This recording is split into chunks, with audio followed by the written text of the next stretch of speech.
indah, oh indah, kasih Yesus, indah, indah, oh indah. Kasih Yesus, indah, indah, oh indah, kasih Yesus, indah, indah, oh indah.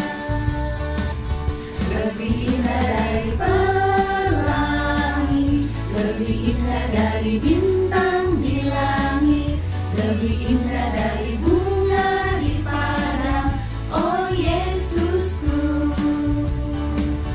Lebih indah dari pelangi, lebih indah dari bintang di langit, lebih indah dari bunga di padang, oh Yesusku. Kasih Yesus, indah, indah, oh indah, kasih Yesus, indah, indah, oh indah. Lebih indah dari pelangi, lebih indah dari bintang di langit, lebih indah dari bunga di padang, oh Yesusku. Lebih indah dari pelangi, lebih indah dari bintang di langit, lebih indah dari bunga di padang, oh Yesusku.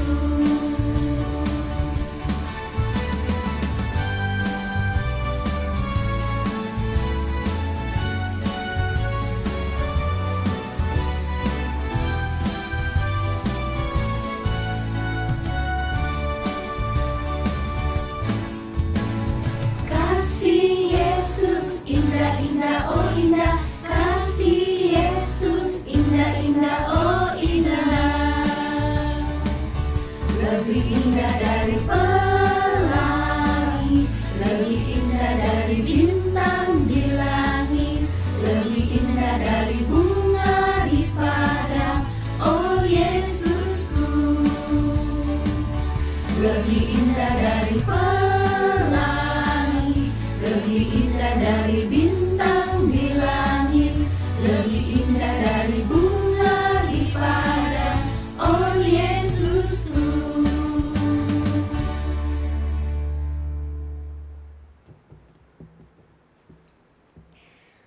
Mari Bapak Ibu Saudara kita bersama berdoa. Ya Tuhan Allah Bapa kami membawa seluruh hati kami kepadamu. Kami rindu agar Roh Kudus bekerja dalam hati kami, membukakan hati dan pikiran kami, agar kami dimampukan untuk mengerti apa yang Kau firmankan. Dan firman yang akan kami renungkan bersama ini boleh tertanam dalam hati kami dan kami lakukan dalam kehidupan kami. Karena itu bersabdalah ya Bapa, karena kami anak-anak-Mu siap untuk mendengarkan. Dalam nama Tuhan Yesus Kristus kami berdoa. Amin. Mari kita membaca kitab kita.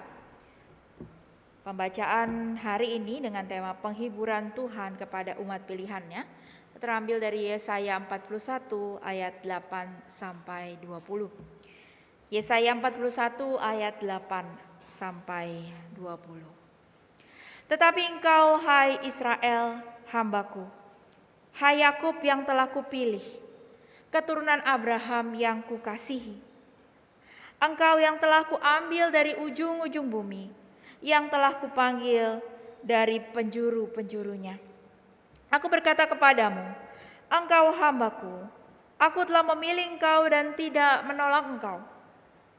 Janganlah takut, sebab aku menyertai engkau. Janganlah bimbang, sebab aku ini Allahmu. Aku akan meneguhkan, bahkan akan menolong engkau. Aku akan memegang engkau dengan tangan kananku yang membawa kemenangan. Sesungguhnya semua orang yang bangkit amarahnya terhadap engkau akan mendapat malu dan kena noda. Orang-orang yang membantah engkau akan seperti tidak ada dan akan binasa. Engkau akan mencari orang-orang yang berkelahi dengan engkau, tetapi tidak akan menemui mereka. Engkau yang berperang, orang-orang yang berperang melawan engkau akan seperti tidak ada dan hampa. Sebab aku ini Tuhan Allahmu, memegang tangan kananmu dan berkata kepadamu, Janganlah takut, akulah yang menolong engkau. Janganlah takut, hai si cacing Yakub, hai si ulat Israel. Akulah yang menolong engkau, demikianlah firman Tuhan. Dan yang menebus engkau, ialah yang Maha Kudus, Allah Israel. Sesungguhnya aku membuat engkau menjadi papan pengirik yang tajam dan baru dengan gigi 2 jajar. Engkau akan mengirik gunung-gunung dan menghancurkannya, dan bukit-bukit pun akan kau buat seperti sekam. Engkau akan menampi mereka, lalu angin akan menerbangkan mereka, dan badai akan menyerahkan mereka. Tetapi engkau ini akan bersorak-sorak di dalam Tuhan, dan bermegah di dalam Yang Maha Kudus, Allah Israel. Orang-orang sengsara dan orang-orang miskin sedang mencari air, tetapi tidak ada. Lidah mereka kering kehausan, tetapi aku, Tuhan, akan menjawab mereka. Dan sebagai Allah orang Israel, aku tidak akan meninggalkan mereka.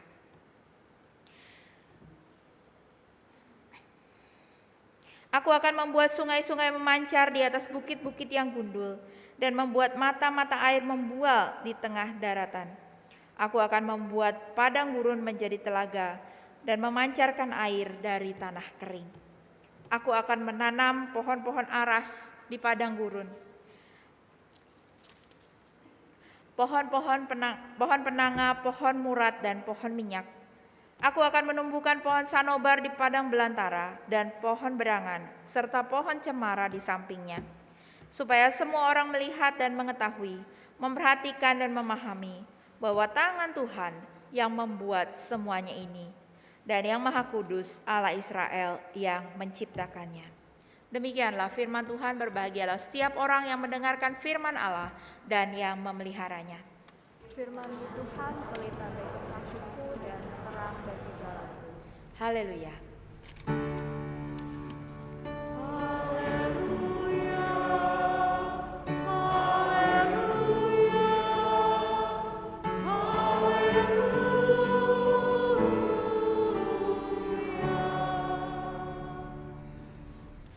Shalom Bapak Ibu Saudara. Bapak Ibu Saudara, si Marty adalah seorang anak yang bandel banget ya. Karena terlalu dimanja sama orang tuanya. Biasanya kalau anak yang dimanja itu jadi malah ngelawan orang tua ya. Orang tuanya suruh A, yang dikerjain B. Orang tuanya bilang gak boleh C ya. Malah dikerjain. Nih si Marty ini bandel banget memang ya. Akhirnya karena orang tuanya juga udah jengkel, udah putus asa sama si Marty ini. Si Marty ini dimasukkan ke dalam sekolah yang berasrama. Di sana dia ditatar supaya jadi nggak manja ya, nggak jadi anak manja gitu ya. Dia harus cuci baju sendiri, beresin kamar sendiri, bahkan membersihkan kamar mandi sendiri. Dan parahnya, dia tidak bisa bertemu dengan orang tuanya selama 1 tahun penuh. Kira-kira gimana perasaan Marty? Kira-kira gimana perasaan Marty? Kalau kita jadi si Marty nih, gimana perasaannya? Biasanya ada perasaan sedih ya, tentu saja ya, nggak bisa ketemu orang tuanya, marah, bingung, mungkin juga ada rasa takut. Semua bercampur jadi satu di dalam diri Marty. Perasaan Marty ini juga kurang lebih menggambarkan apa yang terjadi pada bangsa Israel. Bangsa Israel seperti kita tahu sangat dikasihi oleh Tuhan. Secara khusus bangsa Israel dipilih dari leluhurnya Abraham, Ishak, dan Yakub sendiri. Namun mereka, kita juga tahu, kita sering mendengar cerita tentang bangsa Israel, mereka sering mengecewakan Tuhan. Bahkan hendak menggantikan posisi Tuhan yang telah membimbing, menjaga, dan memelihara dengan berhala-berhala yang tidak mampu berbuat apa-apa, bahkan hidup pun tidak. Karena itu mereka dihukum dan dibuang ke Babel. Tetapi karena penghukuman itu, selama masa pembuangan, mereka merasa diri menjadi orang yang ditinggalkan. Mereka merasa kecil, mereka merasa tidak berharga. Mereka merasa seperti cacing atau ulat, gitu ya. Mereka merasa hidup segan, mati tak mau. Karena mereka berada di dalam pembuangan tentu tidak menyenangkan di sana. Bahkan mereka juga hidup kehilangan semangat. Dan bahkan mungkin kehilangan harga dirinya sebagai bangsa yang dipilih oleh Tuhan. Bayangkan 70 tahun. 70 tahun. Di sini siapa yang sudah berusia lebih dari 70 tahun? Lebih dari 70 tahun. Oke. Ya, ada beberapa ya di ruangan ini. Mungkin yang di YouTube juga banyak ya pastinya ya. Yang usianya lebih dari 70 tahun. Nah, kalau mereka, bayangkan mereka ini waktu 70 tahun yang lalu, mereka pasti sudah umur mungkin belasan, puluhan ya. Artinya ketika 70 tahun setelah pembuangan itu, mereka sudah sangat tua.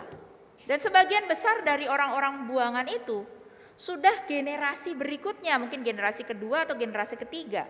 Apakah anaknya atau cucunya. Jadi sebagian besar yang datang pada waktu itu ke pembuangan mungkin sudah meninggal. Yang ada tinggal orang-orang yang lahir dan besar di sana. Tidak heran mereka merasa kecil, merasa inferior, mereka lupa pada kejayaan ketika hidup mereka di bawah pimpinan Tuhan. Mungkin sebagian besar dari mereka sudah tidak percaya lagi pada Tuhan. Sedangkan yang masih percaya merasa lemah karena ditinggalkan oleh Tuhan. Karena itu setelah 70 tahun Nabi Yesaya menyerukan penghiburan bagi mereka. Penghiburannya apa? Bahwa Tuhan akan melepaskan mereka. Mereka akan diizinkan kembali ke tanah perjanjian. Bayangkan kalau kita sudah 70 tahun di dalam masa pembuangan. Lalu dikatakan kamu akan dibebaskan, kamu akan kembali pulang. Apa perasaan kita?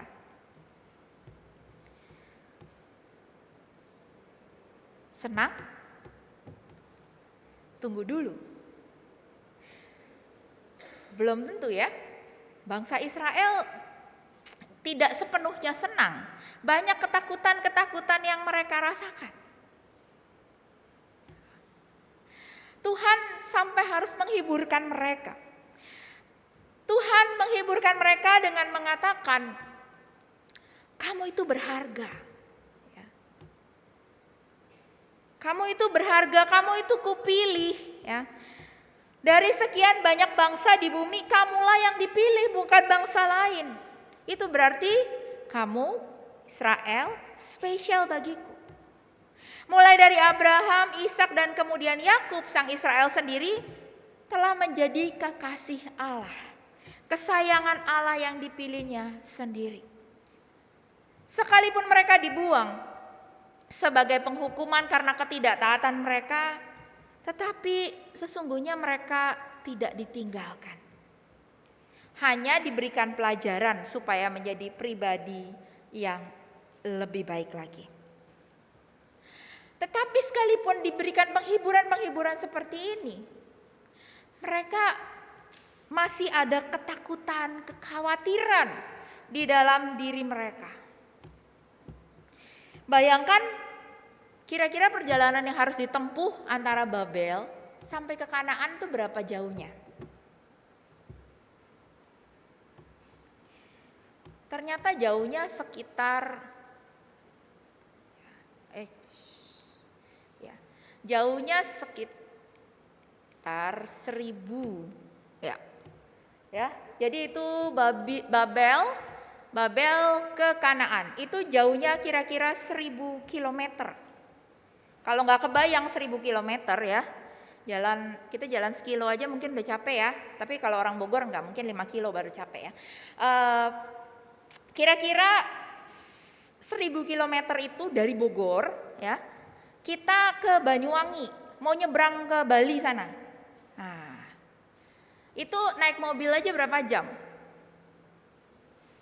Kalau naik bis dulu sekitar 36 jam kalau nggak salah ya. Kalau naik mobil lihat di peta itu sekitar puluhan jam lah. Kalau jalan kaki gimana ibu-ibu, bapak-bapak, saudara-saudara semua? Sanggup nggak kalau kita? Nah itu yang menjadi pikiran juga mereka ya. Mereka harus berjalan dari Babel ke Kanaan 1000 kilometer, mungkin membuat mereka gentar juga. Dan itu akan sangat melelahkan dan membutuhkan waktu berbulan-bulan. Belum lagi mereka tuh harus melewati padang pasir. Padang pasir yang di sana rentan kehausan ya kan, air kurang. Belum lagi nanti ketika udah sampai di Kanaan, ada kekhawatiran baru, yaitu mereka harus kembali membangun kota mereka yang sudah hancur. Mereka harus menghadapi orang-orang di sekitar mereka yang mungkin saja menyerang atau mengganggu mereka. Ketakutan-ketakutan tersebut ada di dalam diri mereka, karena itu Tuhan juga menghibur mereka dengan mengatakan, ayo beranikan diri kamu, jangan takut dan jangan bimbang.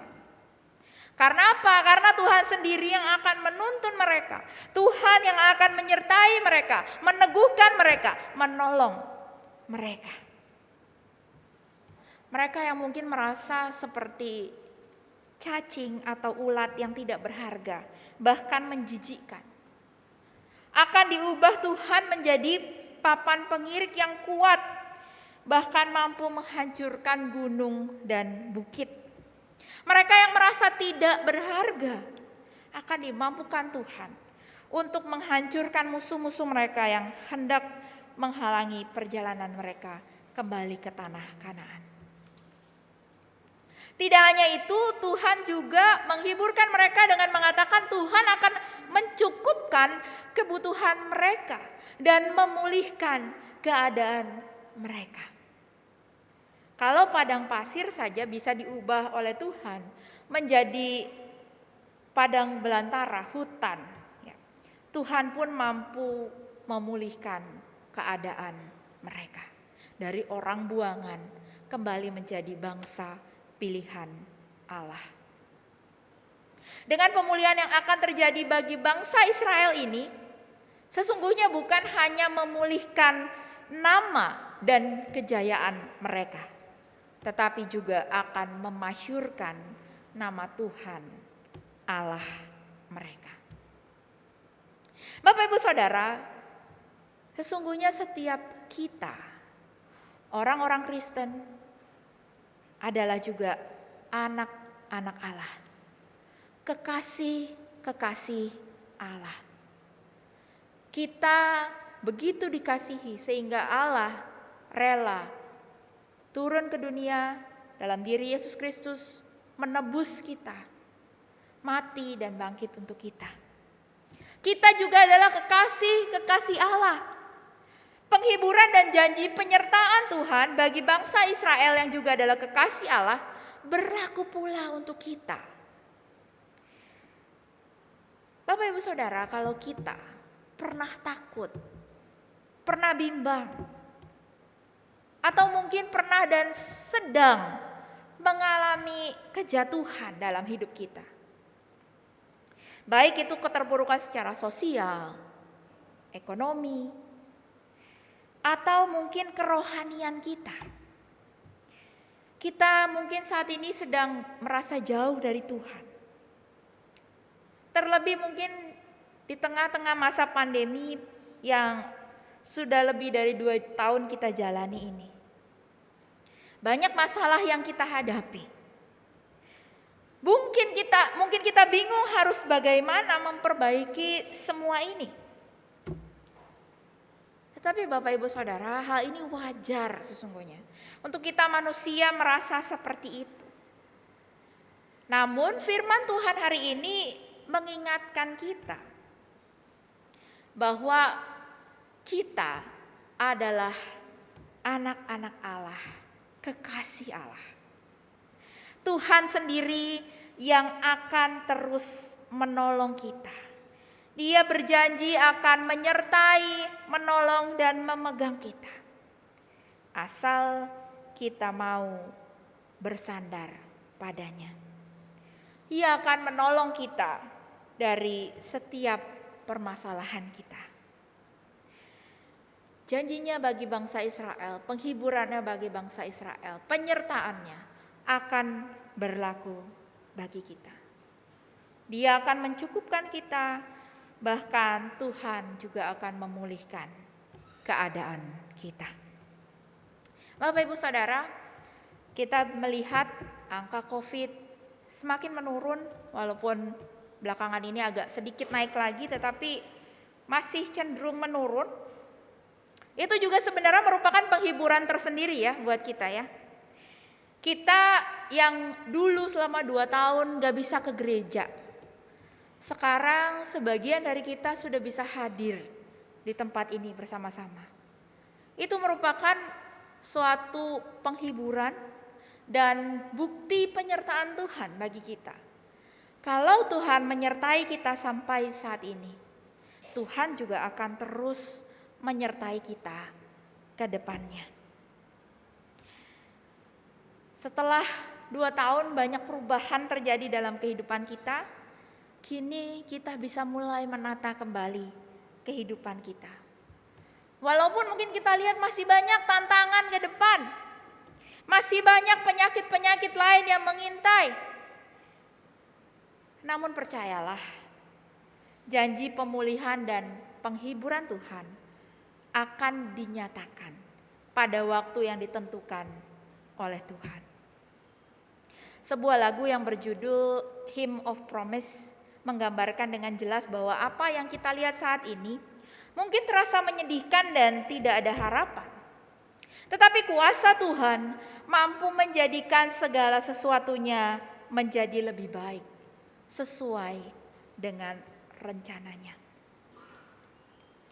In a bulb there is a flower, in a seed an apple trees, in cocoon a hidden promise, butterflies will soon be free. In a cold and snow of winter, there's a spring that wait to be unrevealed until in season, something God alone can see. Kiranya kita dimampukan untuk tetap berpegang teguh dan berpengharapan hanya pada Tuhan sampai Ia memulihkan keadaan kita. Amin.